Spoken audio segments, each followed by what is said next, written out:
आता एक धक्कादायक बातमी रायगडमधनं आहे। माणगावमध्ये डॉक्टरांच्या हलगर्जीपणामुळे एका 14 वर्षीय मुलाचा मृत्यू झाल्याची घटना समोर आली आहे। माणगावच्या रुग्णालयामध्ये 14 वर्ष गौरांगवर उपचार करण्यात आलेले नाहीत, त्याला परत पाठवून दिलं असा आरोप मृताच्या कुटुंबियांनी केलाय। गौरांगला वारंवार ताप येत होता आणि त्यामुळे त्याला माणगावच्या रुग्णालयामध्ये नेण्यात आलं, मात्र डॉक्टरांनी त्याच्यावर उपचार न करता त्याला घरी पाठवून दिल्याचा आरोप होतोय।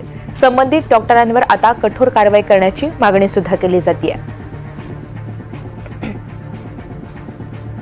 पोडी झाले ते मग ताप आला तर तुम्ही त्या डॉक्टरनी सांगितलं तर डॉक्टर तुम्ही बोला नाही कोण डॉक्टर होते ते डॉक्टर येडे होते, त्याने एवढा छोट्या पोडीसाठी तुम्ही 108 घेऊन तुम्ही मुंबईला माणगावला पाठवले। तुम्ही चेक तर करायला पाहिजे तर त्यांनी चेक अजिबात काहीच नाही, म्हणजे हातच नाही लावलं त्याला। जर नाही घरी घेऊन जायचं असेल तर तुम्ही कुठं माणगावला कोण तुमचा नातेवाईक असेल ते तुम्ही थांबा तिथे त्याला घेऊन जावा, पण तुम्ही इथून त्याला घेऊन जावा।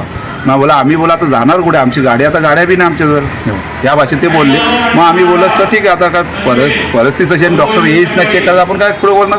मग आम्ही त्याला घेऊन बाहेर आलो। व डॉक्टरांनीच ही हलगर्जीपणा केली, डॉक्टरने चेकअप करायला पाहिजे होता।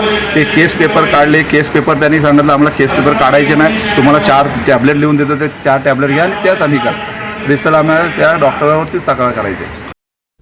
14 वर्षाचा मुलगा रात्री 11:30 वाजता आपल्या RH मसाला आलेला। आपले ऑन ड्युटी डॉक्टरांनी त्याला चेकअप केलं। त्याला हायग्रेड फीवर होता, ताप जास्त होता, इरिलेव्हंट टॉक म्हणजे काही पण बोलत होता आणि डिसओरिएंटेड होता।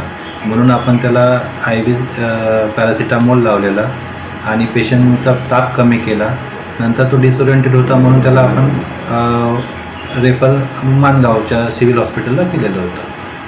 आणि सकाळी आता 8 वाजता पेशंट आपल्या हॉस्पिटलला आला तेव्हा ब्रॉड डेड होतात।